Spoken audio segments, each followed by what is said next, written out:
तो भोजपुरी क्षेत्र में आपके लिए यू आपके लिए राउर शब्द चलता है या रउआ।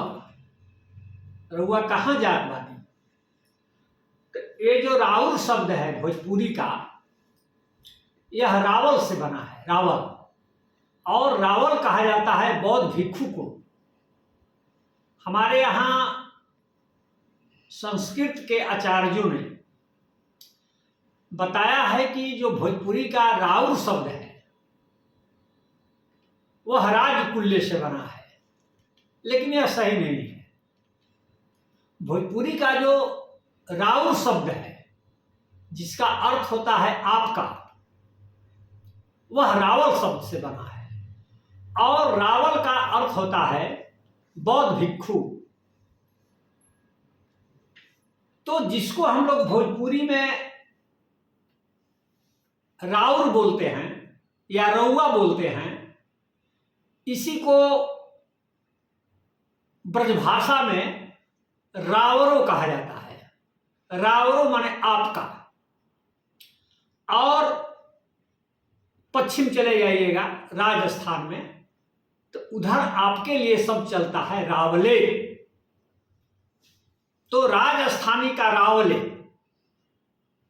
ब्रजभाषा का रावरो और भोजपुरी का राउर, ये तमाम शब्द रावल शब्द से बने हैं। और रावल का अर्थ होता है बौद्ध भिक्षु। और इसी रावल के आधार पर पाकिस्तान में जो गंधार क्षेत्र में पहले पड़ता था रावलपिंडी, तो रावलपिंडी शहर के नाम में जो रावल है वह बौद्ध भिक्षुओं को सूचित करता है। बौद्ध भिक्षुओं का वो टाउन था रावलपिंडी। और उड़ीसा में जो राउर केला है, राउर केला, केला माने गांव, और राउर का मतलब बौद्ध भिक्षु। तो राउर केला में जो राउर है वह भी बौद्ध भिक्षु का संकेत करता है। रावल माने बौद्ध भिक्षु। आज भी राजस्थान में जाइएगा तो वहां नाथों के संप्रदाय को भी एक रावल कहा जाता है। जोगियों को, जो भरथरी वगैरह के गीत गाते हैं, गोरखनाथ के शिष्य, उनको भी रावल कहा जाता है। और आपको आश्चर्य होगा कि बद्रीनाथ मंदिर के जो महंत होते हैं उनको भी रावल ही कहा जाता है।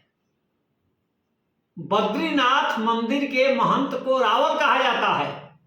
और क्यों कहा जाता है इसको अब विस्तार से हमको बताने की जरूरत नहीं है। रावल माने बौद्ध भिक्षु। धन्यवाद।